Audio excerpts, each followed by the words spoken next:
ఈ 12 సంవత్సరాల కాలంలో ఈ విమానాశ్రయాల సంఖ్య 160కి పైగా పెరిగింది అంటే ఎంత పెద్ద ఎత్తున ఆయన ఎయిర్ కనెక్టివిటీ మీద దృష్టి పెట్టారు అనేటువంటి విషయాన్ని ఈ సందర్భంగా మీ అందరికీ కూడా గుర్తు చేస్తున్నాను మిత్రులారా. ఉడాన్ పథకం ఏదైతే ఉందో విమాన పథకంలో సామాన్యుడు కూడా విమానయానం చేయాలనేటువంటి ఆయన యొక్క సంకల్పం.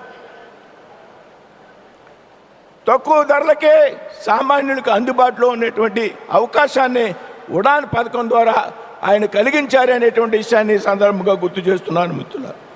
విమాన ప్రయాణం అంటే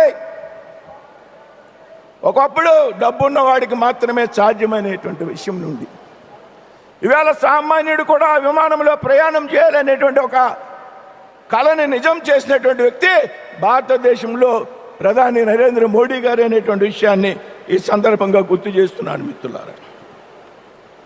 అంతేకాదు గౌరవ ప్రధానమంత్రి శ్రీ నరేంద్ర మోడీ గారు ఏప్రిల్ 27, 2017 షిమ్లాలో ఉడాన్ పథకం కింద మొదటి విమానానికి జెండా ఊపిన ప్రారంభించినప్పుడు ఆయన చెప్పినటువంటి స్ఫూర్తిదాయకమైనటువంటి మాటలు నాకు ఇంకా గుర్తున్నాయి మిత్రులారా.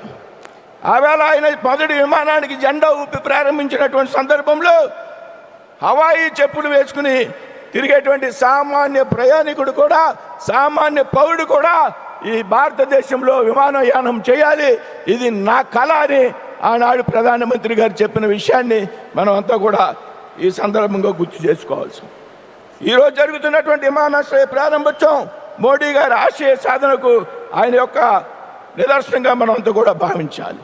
శ్రీ माननीय प्रधानमंत्री नरेंद्र मोदी जी 27 अप्रैल 2017 को शिमला में उड़ान योजना की पहली उड़ानों को हरी झंडी दिखाते समय हम आपके प्रेरणादायक शब्द याद है।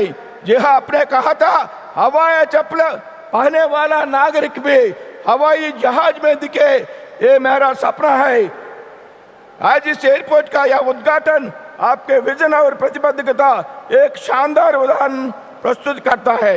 మిత్రులారా, సామాన్యులకు పద్మ పురస్కారాలు అందించాలన్నా సామాన్య ప్రజలు విమానయానం చేయాలన్నా చివరికి నాలాంటి ఒక సామాన్య కార్యకర్తని కేంద్ర మంత్రిని చేయాలన్నా అది కేవలం నరేంద్ర మోడీ గారికి సాధ్యమైంది అనేటువంటి విషయాన్ని సందర్భంగా ప్రస్తావిస్తున్నా.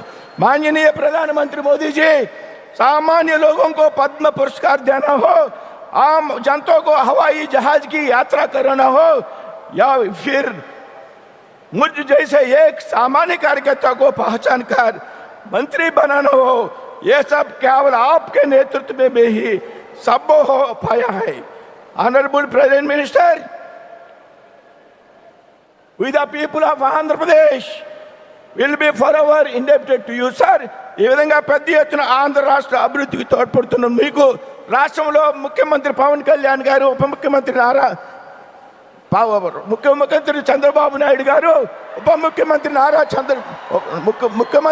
చంద్రబాబు నాయుడు గారు, ఉప ముఖ్యమంత్రి పవన్ కళ్యాణ్ గారి సారథ్యంలో, యువ నాయకుడు లోకేష్ గారి సారథ్యంలో ఆంధ్ర రాష్ట్రంలో జరుగుతున్నటువంటి ప్రగతికి మీ సహాయ సహకారాలు ఎప్పుడు కావాలని సందర్భంగా కోరుచు సెలవు తీసుకున్నాను. జై హింద్, జై భారత్.